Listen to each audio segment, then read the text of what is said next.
Magandang araw mga kadiskarte.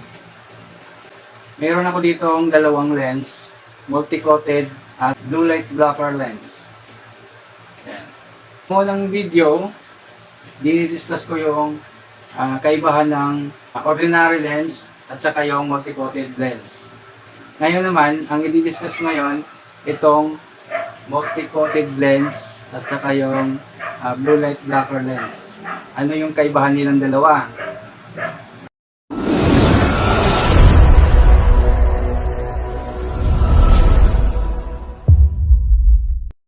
Umpisa natin dito sa multi-coated na na-discuss naman nung nakaraang video. Halimbawa, nakatingin kayo sa ilaw. Ganito. So, ganyan. Nakikita natin yung ilaw. Meron pa rin siyang konting glaring sa gilid ng light. Pag ito nakatutok. Nakatutok doon sa may light. Itong lens na to. Ayan. Mayroon pa rin siyang glaring na konti. Compare din doon sa may sa ordinary lens, mas malaki yung kita yung glaring.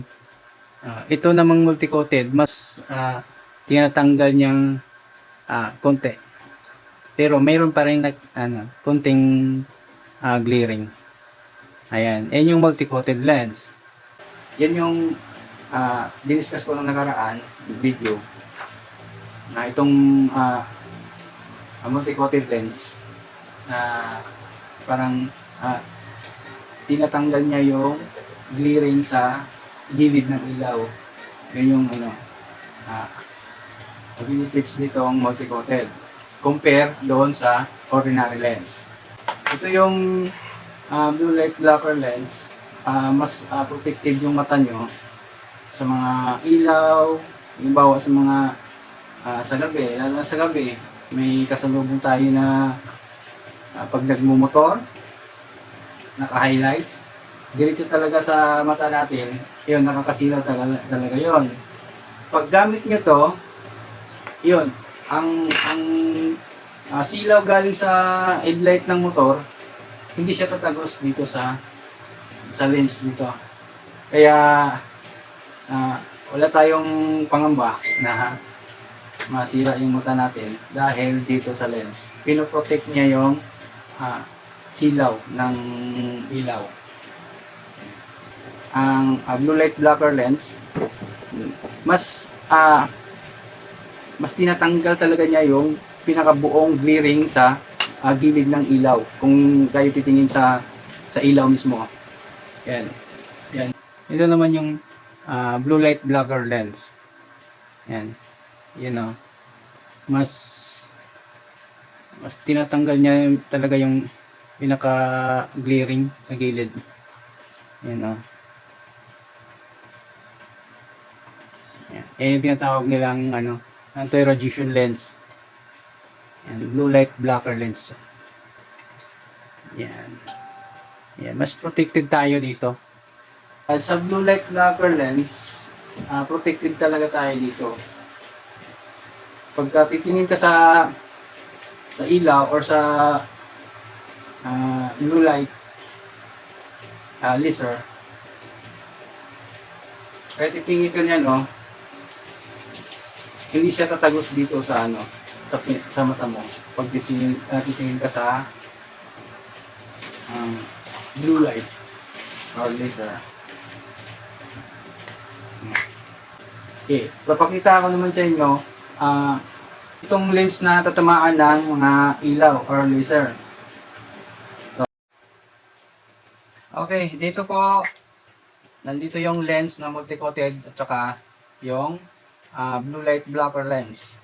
Tingnan natin kung sa multi-coated tatagos tong laser na blue light. Ito. Ayan. Sa multi-coated, ayan tumatagos siya. Ayan. So, ang multi-coated sa mga ilaw, medyo tinatanggal lang niya konti yung glaring sa gilid ng ilaw. Pero hindi siya totally protected sa pag direct dun sa mata nyo, galing sa ilaw. Kasi tumatagos talaga siya. Oh. Yan, tumatagos yung ilaw or yung blue light.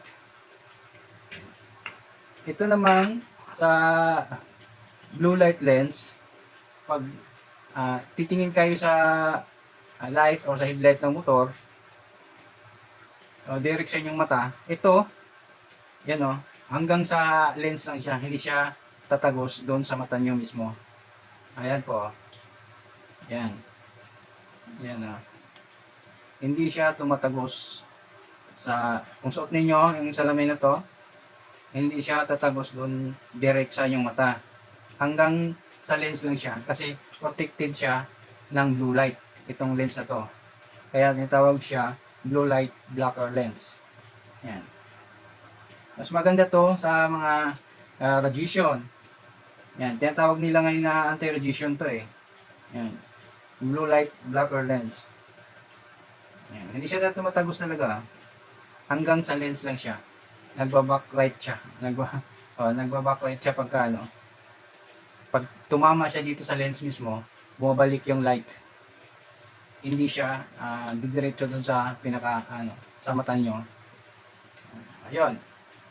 Ito po ang difference sa multi-coated lens at saka yung sa blue light blocker lens.